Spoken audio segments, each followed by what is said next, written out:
I don't even have to shoot my mouth off through this one or before I play you guys this news clip.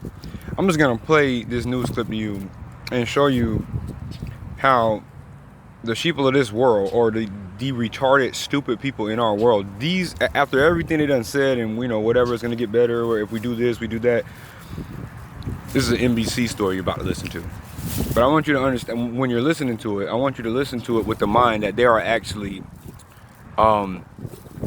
mentally challenged. And I'm not talking about clinically, proven mentally challenged people, because I said this before, I think mentally challenged people are actually smarter than these people who are brainwashed by their television sets and would believe something like this. But I want you to sit here and look, I want you to listen to the fear-mongering and the brainwashing that you're going to hear in this dumbass NBC news story. And I want you to listen to it with the mind of knowing that there are stupid people in our world who believe every single bit of this.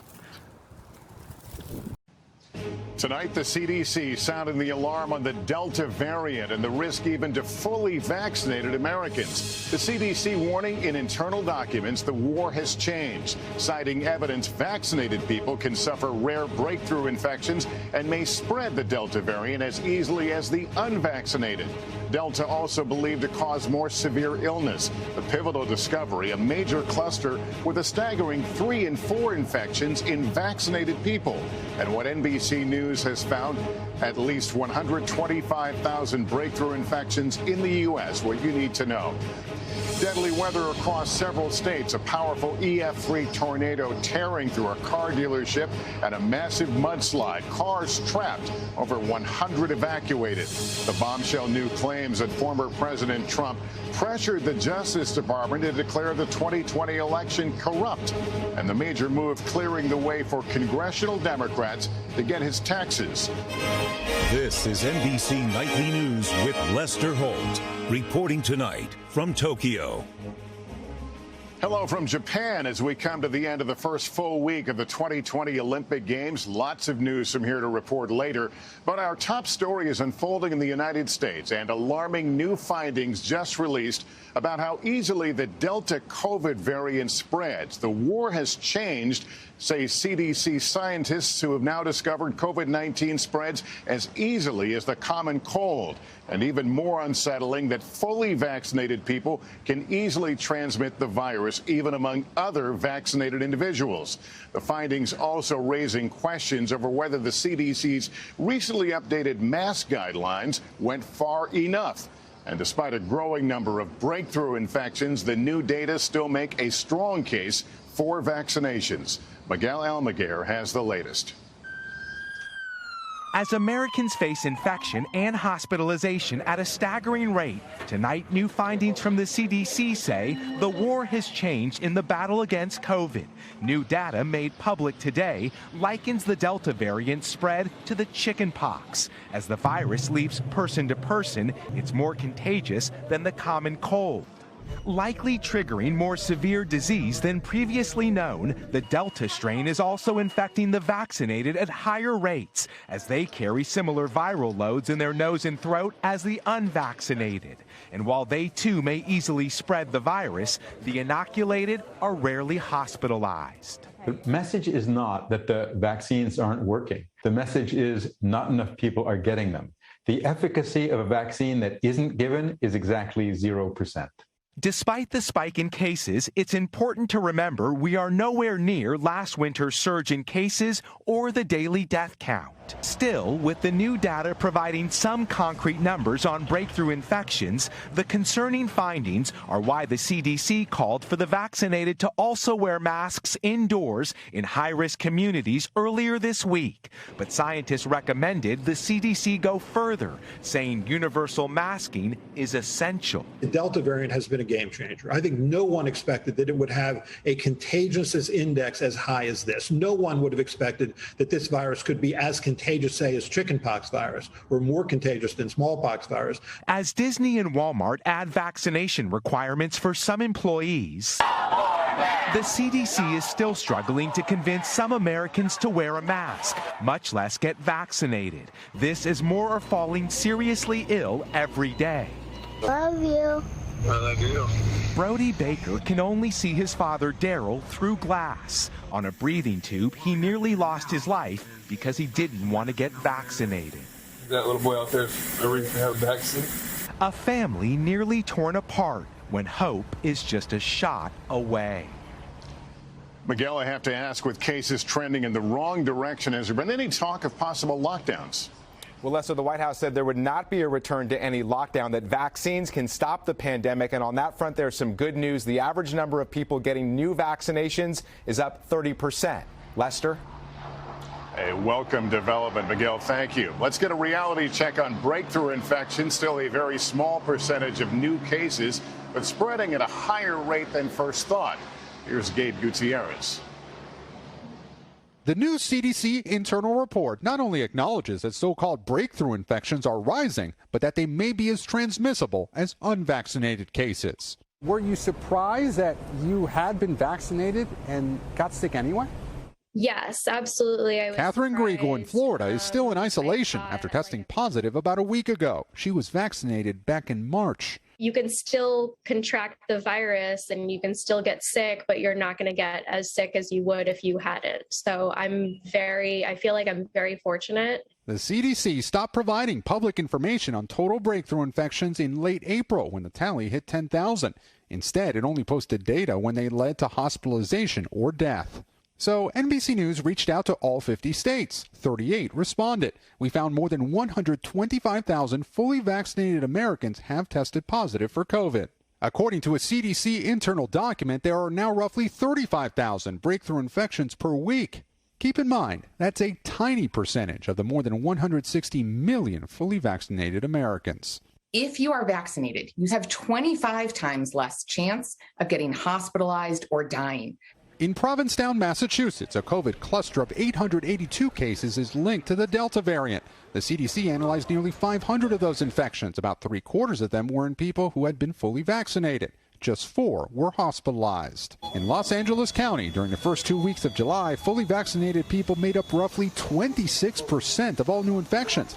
Martha McAdam, a kidney transplant recipient, was vaccinated in February but came down with COVID in March. She was hospitalized for 48 days. If I hadn't had that vaccine, I wouldn't be alive today. And that's why public health experts say the vaccine works despite breakthroughs. A Yale University study recently submitted for peer review estimates that here in New York City alone, the vaccine campaign has prevented 250,000 cases and 44,000 hospitalizations. Lester? Gabe Gutierrez tonight. Thank you. In just 60 seconds, our exclusive shocking allegations about a shelter for migrant children. In western Colorado, everyone is safe after a storm caused mudslides on I-70. Dozens of vehicles got stuck, trapping more than 100 people in Glenwood Canyon. 29 of them had to spend the night in a tunnel and were rescued this morning. And severe weather, including tornadoes, ripped across at least 5 other states, killing 1 person and injuring several others. At least a dozen tornadoes touching down in the past 2 days. Here's Rahima Ellis. In Pennsylvania, a path of destruction.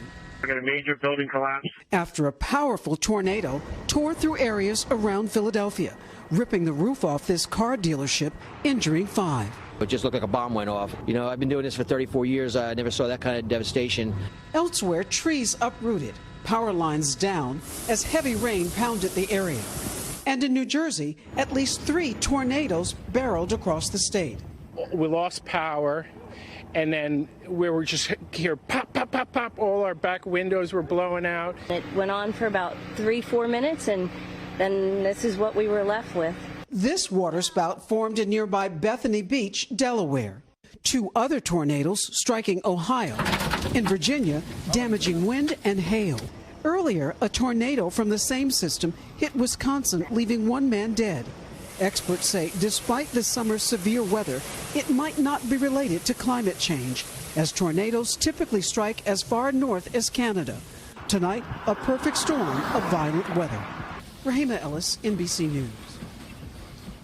New insight tonight into how former President Trump pressured the Justice Department to back up his claims of election fraud. Separately, Congress may soon get its hands on his tax returns.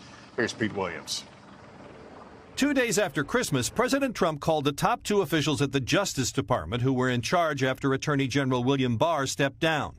According to notes taken by the acting Deputy Attorney General, Richard Donahue, when the president raised a complaint about ballots in Pennsylvania, Jeffrey Rosen, the acting Attorney General, promised to check on it quickly but added, quote, "The DOJ can't and won't snap its fingers to change the outcome of the election. It doesn't work that way." The notes say the president responded, "I don't expect you to do that. Just say that the election was corrupt and leave the rest to me and the Republican congressman." Neither Donahue nor Rosen did any such thing. The Justice Department has now told them both to cooperate with congressional investigations into Trump's actions. And in a big setback for the former president, the Justice Department today said the IRS must give Congress his 2015 through 2020 tax returns.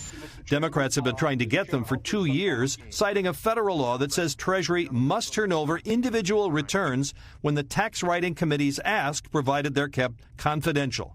The former president can now try to block the handover in court, but legal experts say they doubt he'd succeed. Lester? Pete Williams, thank you. Now to disturbing allegations from inside a Biden administration facility for migrant children. In an exclusive interview, 2 whistleblowers speak out to NBC's Julia Ainsley.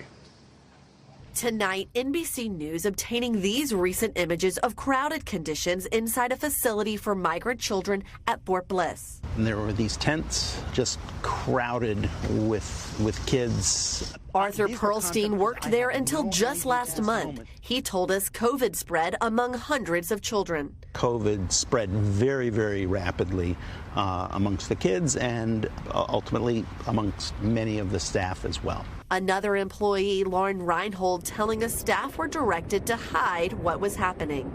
We were told to not be on social media, to limit our conversations about the site with close friends and family, and to definitely not talk to the media. Both Perlstein and Reinhold now joining other whistleblowers, filing a report through the Government Accountability Project about what they said were healthcare failures and overall mismanagement by Health and Human Services. In audio obtained by NBC News, a public health service doctor told staff he would not disclose daily COVID rates. I can't give you daily numbers and breakouts and graphs and things like that. Another tape captures a manager telling employees in May some staff had been sexually inappropriate with children. We have already caught staff with minors inappropriately. Catch them, especially if it's a staff member. You separate that minor from that person immediately.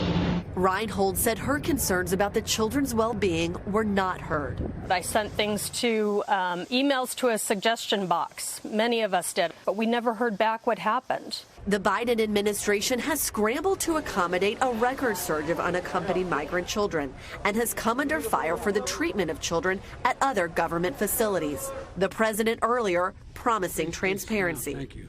Will you commit to transparency on this issue? I will commit to transparency. President Biden has said that they are committed to transparency in these facilities. Was that your experience? There was anything but transparency at Fort Bliss. There was a rule of secrecy like nothing I've seen before. Health and Human Services told us there are fewer children there now, and they swiftly report allegations of wrongdoing. But Perlstein says he worries about what's being hidden from the public. Lester? All right, Julia Ainsley tonight. Thank you. Up next, why Christmas shopping right now might be a smart idea. In the price you pay, why you may want to start your holiday shopping now. Really? Erin McLaughlin explains. It's known as the most wonderful time of year. And you'd think it was happening now. Despite sizzling temperatures across the country, Americans pulled out their Santa hats and ugly sweaters to celebrate Christmas in July. Why don't you come to Aspen over the holidays? The Hallmark channels replayed their classics. Shopping channel QVC ran specials all month as retailers brace for the possibility of yet another tough holiday shopping season ahead. There's a real fear that these shortages and supply chain issues that we're facing now are going to be with us through the holidays and the new year. So if there are things we know people want to buy, like those holiday toys and other gifts, they're jumping on the opportunity now. This year, we found Christmas in the most unexpected places, like this bar in downtown L.A. A lot of us didn't really get to spend Christmas the way we would have liked to this past year. So really giving us a do-over. As you can see, they serve eggnog and hot chocolate. Not exactly what you'd expect to be drinking when it's 85 degrees here in Los Angeles, but why not? Merry Christmas in July. That's nightly news for this Friday from Tokyo. I'll see you back here tomorrow. Thank you for watching, everyone. I'm Lester Holt. Please take care of yourself and each other. Good night. Hey, NBC News viewers, thanks for checking out our YouTube channel. Subscribe by clicking on that button down here and click on any of the videos over here to watch the latest interviews, show highlights, and digital exclusives. Thanks for watching.